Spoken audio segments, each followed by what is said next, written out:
سیاسی اعتبار سے عمران خان کی حیثیت جے سالک سے زیادہ نہیں ہے. اس کو پروجیکٹ کیا جاتا ہے, اس کو آج بھی ایسٹ کے طور پر استعمال کیا جا رہا ہے. New castle Christian network NCN T V کی جانب سے ڈاکٹر اختر انجیلی صاحب اور آپ تمام ناظرین کو خوش آمدید. ناظرین, ابھی آپ نے ایک کلپ دیکھا جو 27 جولائی کا ہے. وہاں پہ مولانا فضل الرحمان کے صاحبزادے اسد محمود نے خطاب کیا. یاد رہے کہ 27 جولائی کے روز قومی اسمبلی میں اسد محمود جو مولانا فضل الرحمان کے صاحبزادے ہیں, انہوں نے خطاب کیا. اور خاص اس بات کو دیکھیے گا کہ انہوں نے کہا کہ سیاسی اعتبار سے میری نظر میں عمران خان کی حیثیت جے سالک سے زیادہ نہیں. اب بات کرتے ہیں کہ عمران خان کو جے سالک سے تشبیہ دینے کی وجہ کیا ہے. ساری دنیا جانتی ہے کہ جے سالک انٹرنیشنل سطح پہ مقبول ترین لیڈر ہیں. اقلیتی تو وہ لیڈر تھے ہی, لیکن ان کی جو مقبولیت اس حساب سے بھی تھی کہ انہوں نے ہمیشہ ہیومن رائٹس کی بات کی, کشمیر کی بات کی, اور اس کے لیے انہوں نے باقاعدہ ایسے کام کیے, ٹاٹ اوڑ لیا. پھر انہوں نے کہا کہ جی میں قلعے سے چھلانگ لگا دوں گا. بہت ساری ایسی باتیں ان کے آئیں. تو اس سے پہلے کہ میں زیادہ بات کر جاؤں, میں ڈاکٹر اختر انجیلی صاحب جو انٹرنیشنل سطح پہ حالات پہ ایک گہری نظر رکھتے ہیں, ایک وہ تبصرہ نگار ہیں, گلوبل جو چینجز آتی ہیں, تبدیلی آتی ہیں. تو ڈاکٹر صاحب پہلے تو آپ کو میں ایک دفعہ پھر خوش آمدید کہتا ہوں. اور ایک بات تو یہ واضح ہے کہ مولانا کی اس بات نے نہ صرف جے سالک صاحب کو لیٹ ڈاؤن کیا, بلکہ ہماری ایک کرسچن کمیونٹی کے لیے ایک بڑے دکھ کی بات ہے. جی ڈاکٹر صاحب آپ کیا کہیں گے؟ دیکھیں سیمسن صاحب, بہت بہت شکریہ. میں آپ کے ٹیلی ویژن کی وساطت سے ان تمام ناظرین کو بھی سلام عرض کرتا چلوں جو اس پروگرام کو دیکھ رہے ہیں. آپ نے جس کلپ کی طرف اشارہ کیا ہے وہ کلپ میں نے بھی ایک دو بار دیکھا ہے. میں نے اس کو پورا تو خیر نہیں سنا, لیکن جو مولانا صاحب کے 3 جملے ہیں وہ میں نے سنے ہیں. پہلی بات تو انہوں نے جو آپ نے فرمایا, پھر ان کو ہم ذرا تجزیہ کر کے دیکھتے ہیں کہ اس کے پیچھے بات کیا ہے. کیونکہ ہر بات کے پیچھے ایک بات ہوتی ہے, اور دراصل وہ جو اندر کی بات ہوتی ہے وہاں تک پہنچنا, تہ تک پہنچنا ضروری ہے. اب انہوں نے فرمایا ہے مولانا صاحب نے, مولانا اسد محمود صاحب نے, کہ عمران خان کی حیثیت ان کی نظر میں جے سالک سے زیادہ نہیں. یہ پہلی بات ہے. دوسری بات انہوں نے جو کہی ہے وہ یہ ہے کہ ان کو پروجیکٹ کیا جا رہا ہے, اس کو پروجیکٹ کیا جا رہا ہے, عمران خان کو پروجیکٹ کیا جا رہا ہے, بالکل ویسے ہی جیسے جے سالک کو پروجیکٹ کیا جا رہا تھا. اور تیسری بات جو انہوں نے کہی ہے وہ یہ ہے کہ اس کو آج بھی ایک ایسٹ کے طور پہ استعمال کیا جا رہا ہے. پھر بات یہ ہے کہ عمران خان کو ایسٹ کے طور پہ استعمال کیا جا رہا ہے جیسے جے سالک کو ایسٹ کے طور پہ استعمال کیا جا رہا تھا. اب یہ 3 باتیں ہیں یہاں پہ. اس سے زیادہ میں نے کلپ آگے سنا نہیں ہے, سننے کی ضرورت ہی نہیں محسوس کی, لیکن ان 3 باتوں میں بہت کچھ چھپا ہوا ہے. پہلی بات تو یہ ہے کہ یہ انہوں نے اپنی نگاہ سے بات کی ہے نا, چلے کم از کم لیٹس گیو ہم دا کریڈٹ. انہوں نے کہا یہ میری نظر میں, تو اگر ان کی نظر سے یہ بات دیکھی جائے تو چلیں اس کو ہم پرکھتے ہیں. پہلی بات یہ ہے کہ سیاسی حیثیت جے سالک سے زیادہ نہیں ہے. عمران خان جو ہیں وہ پاکستان کے وزیر اعظم رہ چکے ہیں. جی عمران خان نے لوگوں کا, دیکھیں ان سے اتفاق کرنا, انہیں سپورٹ کرنا نہ کرنا یہ الگ بات ہے, لیکن انسان کے اندر جو ایک دیانتداری کا مادہ ہے, ایک سینس آف آنیسٹی ہے, اس کو ہمیں قبول کرنا چاہیے کہ جب انہوں نے کال دی تو لوگ جو ہے وہ سمندر کی طرح, ایک سونامی کی طرح سڑکوں پر آ گئے تھے اور آتے ہیں اب بھی. لہٰذا یہ بات دراصل جب مولانا نے کہی ہے ان کے ذہن میں یہ بات نہیں تھی. ان کے ذہن میں جو فطور تھا وہ یہ تھا کہ اگر میں عمران خان کو، جو ان کا بدترین دشمن، ان کا سخت ترین مخالف ہے، اگر اس کو کسی سے تشبیہ دوں تو کسی ایسے شخص سے دوں تاکہ ایک تیر میں دو شکار ہو جائے، عمران خان صاحب کی بھی تصحیح ہو اور جس سے تشبیہ دی جا رہی ہے اس کی بھی تصحیح ہو. جے سالک صاحب نے اس بیان کو سننے کے بعد مولانا کو بڑے آڑے ہاتھوں لیا. انہوں نے کہا کہ یہ بات تو ٹھیک ہے کہ میں بڑا پاپولر تھا، یعنی کہ اگر آپ نے مجھے عمران سے ملانا ہے تو یہ بات بالکل ٹھیک ہے کہ میں فلاں جگہ سے بھی جیتا، فلاں جگہ سے بھی جیتا، اس وقت سوشل میڈیا بھی نہیں تھا، پھر بھی میری مقبولیت بہت تھی. یہ جے سالک کی ٹیک ہے اس جملے پر. لیکن مولانا نے جب یہ کہا ہے کہ ان کی حیثیت جے سالک سے زیادہ نہیں ہے، دراصل وہ یہ کہنے کی کوشش کر رہے تھے کہ پاکستان میں جو اقلیتوں کی اور خاص طور پر مسیحیوں کی حیثیت ہے، ہم اس سے اس کو جوڑ رہے ہیں. اب دیکھیے اس بات کو ذرا، یہ بات اسمبلی میں ہو رہی ہے، یہ بات وہاں پہ ہو رہی ہے جہاں پہ پوری قوم کا تحفظ ہے. وہ پاکستان کی اسمبلی ہے نا، وہ مسیحیوں کی یا ہندوؤں کی یا مسلمانوں کی اسمبلی نہیں ہے، وہ ہر پاکستانی کی اسمبلی ہے. وہاں پہ اس طرح کی تفریق کو ذہن میں رکھ کر کسی کو کسی دوسرے شخص سے تشبیہ دینا وہ بالکل بجا نہیں ہے. ڈاکٹر صاحب کتھا کلامی ہوتی ہے جی اس وقت ظاہر ہے وہاں پہ اقلیتی رکن بھی بیٹھے ہوں گے پیپل پارٹی کے، نون لیگ کے، کیا وہ بول نہیں سکتے تھے؟ میں تھوڑی سی یہ اضافہ کرتا جاؤں کہ 25 سال ہو چکے ہیں کہ جے سالک صاحب انتخاب سے یا الیکشن سے دور رہے ہیں، اور ایک بڑی بدنصیبی کہہ لیں یا کیا تھا کہ پاکستان پورا حلقہ تھا اور ہزاروں پولنگ سٹیشن تھے، اور جے سالک نے سب سے زیادہ ووٹ لیے. ریکارڈ آج تک کسی بھی بندے، عمران خان کیا کسی نے بھی نہیں لیے جتنے ووٹ جے سالک صاحب نے لیا، جو ایک حقیقی ہمارے لیڈر تھے. جی بات کیجئے گا. جی اچھا، دوسری بات یہ ہے کہ انہوں نے فرمایا کہ ان کو پروجیکٹ کیا جا رہا ہے. اب پاکستان میں جو سیاسی منظرنامہ ہے اس میں ہم سب جانتے ہیں کہ پاکستان میں کون کس کو پروجیکٹ کر رہا ہے. اس وقت جو پاکستان کی سیاسی حالات چل رہے ہیں، فورن فنڈنگ کیس کسی ایک پر ہے، کسی دوسرے پر ہے، کوئی ادھر سے بچنے کی کوشش کر رہا ہے. تو انٹرنیشنل قوتیں جو ہیں وہ مختلف ممالک میں لوگوں کو پروجیکٹ کرتی ہیں، یہ بھی کوئی بڑی بات نہیں ہے. اب پھر جے سالک کا نام لیا گیا. میں اس پہ دوبارہ آتا ہوں ذرا. آخری نقطہ جو انہوں نے فرمایا ہے وہ یہ ہے کہ اس کو آج بھی ایک ایسٹ کے طور پہ استعمال کیا جا رہا ہے. ایسٹ کوئی بری چیز نہیں ہوتی، لائبلٹی بری چیز ہوتی ہے. ایسٹ کا مطلب ہے کہ وہ چیز ہے جس سے فائدہ اٹھایا جا رہا ہے. یہاں پہ یہ منفی پہلو میں اس لیے کہا گیا ہے کیونکہ وہ باہر کا ایسٹ ہے، یعنی کہ باہر کے لوگ، مغرب کی قوتیں. کون سی مغرب کی قوتیں؟ وہی جہاں پہ IMF والے، وہی جہاں پہ ورلڈ بینک ہے، وہی جہاں سے ہم تیل کے سودے کرتے ہیں.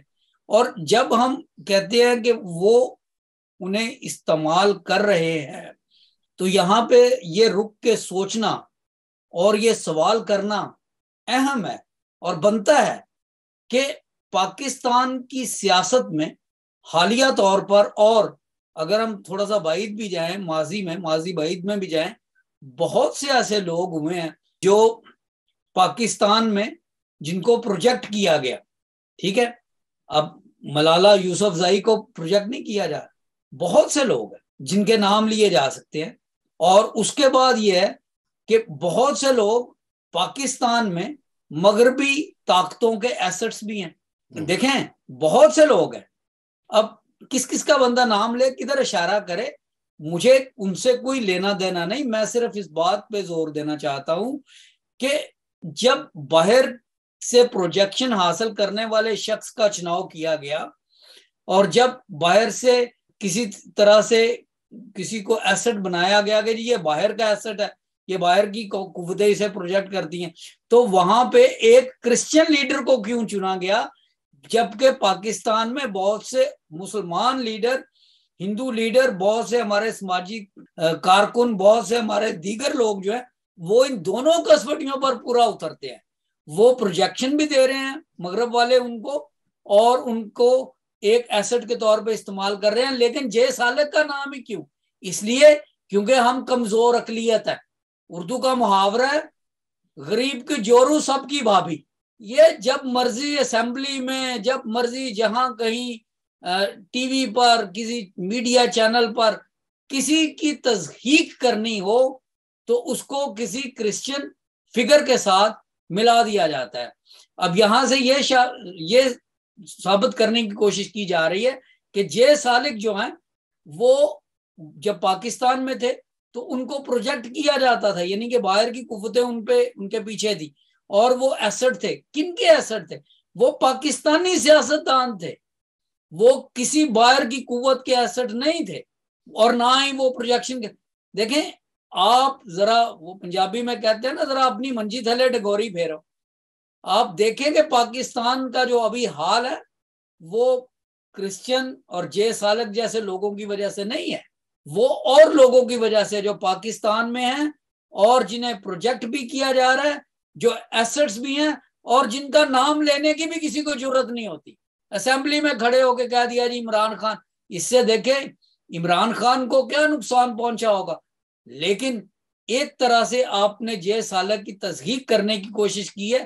لیکن میری نظر میں اس طرح سے آپ نے جے سالک کو 25 سال بعد پھر پاکستانی سیاست میں زندہ کر دیا ہے، اور ان کو وہ مقام دے دیا ہے جو پاکستان کے ایک بہت ہی مشہور و مقبول لیڈر عمران خان جو وزیر اعظم رہ چکے ہیں ان کے ساتھ انہیں تشبیہ دے دی ہے. تو اس لحاظ سے اگر ہم دیکھیں تو ہمیں اسد محمود صاحب، مولانا اسد محمود کا شکریہ ادا کرنا چاہیے. لیکن کیونکہ ان کے اندر جو بات تھی اس کو عیاں کرنا ضروری تھا کہ انہوں نے ان کا قد بڑھانے کے لیے نہیں بلکہ عمران خان کی تصحیح کرنے کے لیے کیا، اور اس لیے انہیں ایک کرسچن لیڈر سے تشبیہ دی ہے. تو یہ اندر کی بات ہے.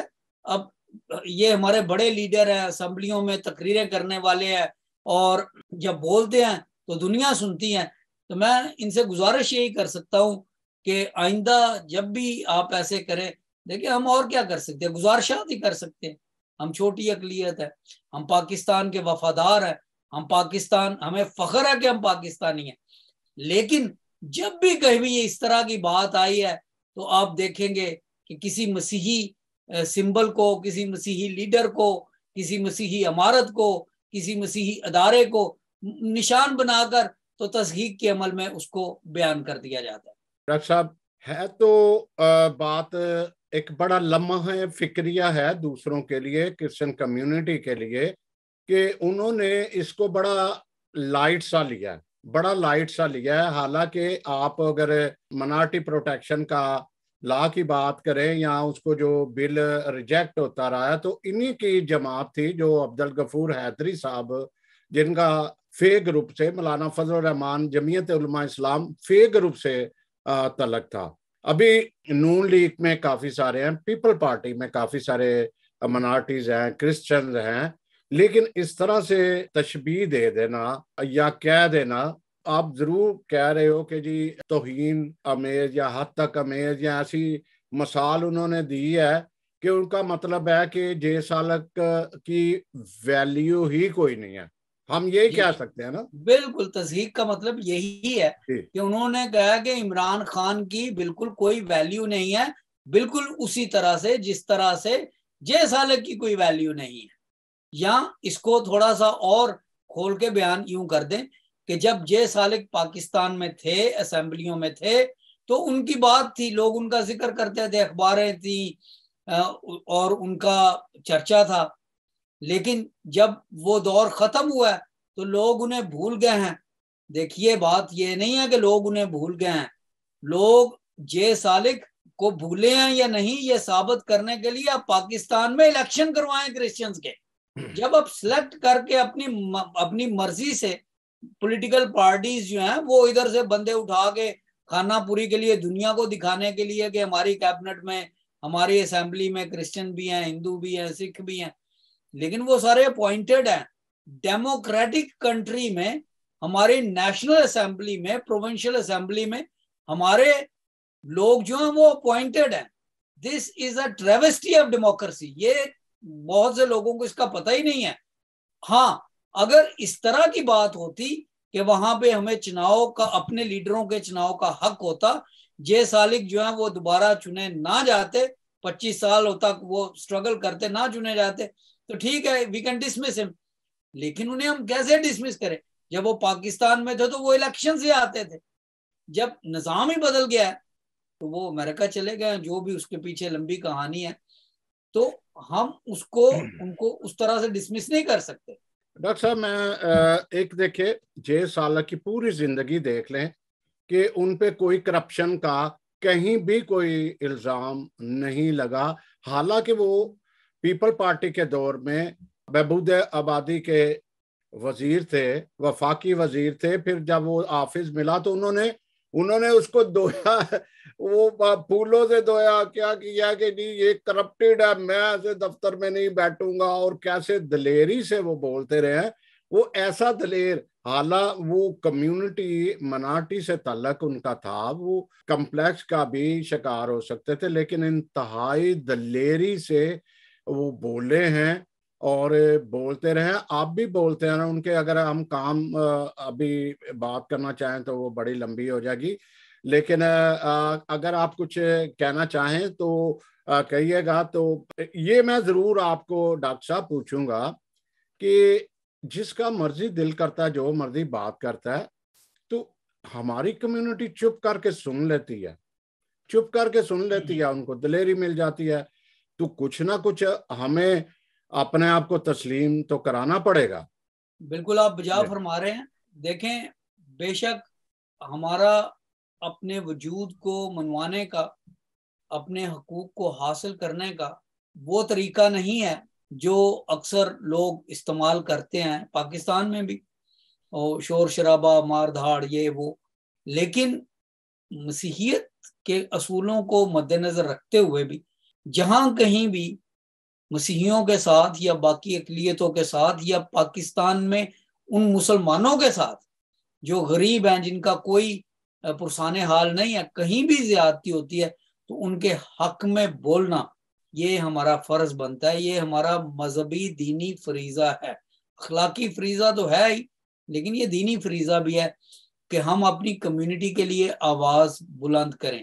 دیکھیں, جیسے میں پہلے گزارش کر چکا ہوں کہ بہت سے لوگ ایسے ہیں جو پاکستان کی سیاست میں آئے, چند مہینوں, چند سالوں کے لیے وہ سیاست کے آسمان کے بڑے چمکدار ستارے رہے, اور اس کے بعد غائب ہو گئے, اور اس کے بعد ان کا نام و نشان جو ہے وہ تاریخ میں مسلسل نہیں ملتا. وہ ایک خاص چیپٹر ہے ان کا.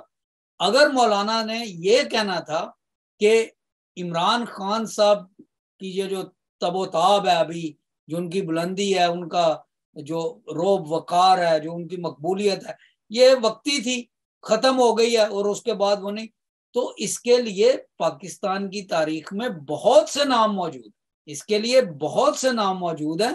اور وہ عمران خان کے ساتھ اگر وہ تشبیہ دینا چاہتے تھے تو ان کو تشبیہ دے سکتے تھے, لیکن انہوں نے اس مقصد کے لیے ایک مسیحی لیڈر کا انتخاب کیا جو واقعی اپنے دور میں انتہائی مقبول تھے, اور انہیں پاکستان سے بھی جانا پڑا.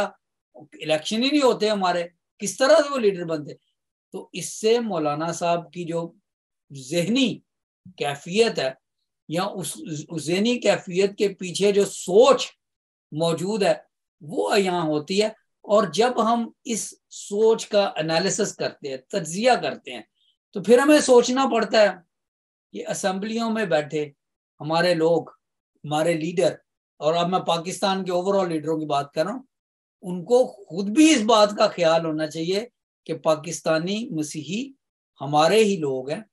ہم ان کو اس طرح سے الگ کر کے ان کو تضحیک کے پہلو میں ہمیشہ استعمال نہ کیا کریں جیسے کرتے ہیں. باقی وہ عالم دین ہے، ان کو یہ چیز اخلاقی سبق تو میں نہیں پڑھا سکتا، ان کا دین بھی کچھ انہیں سکھاتا ہے، اخلاقیات بھی سکھاتی ہیں، لیکن اس بات سے پاکستان کے مسیحیوں کو دکھ پہنچا ہے کہ انہوں نے عمران خان کی جو سچویشن ان کے نظر میں ہے، ان کے حساب سے ہے، یا جو ان کی اپنی دانست میں ان کی وقت بنتی ہے، وہ ایک مسیحی لیڈر کی تھی جو چند سالوں کے لیے چمکا لیکن چلا گیا اور اس کے بعد لوگ اسے بھول گئے۔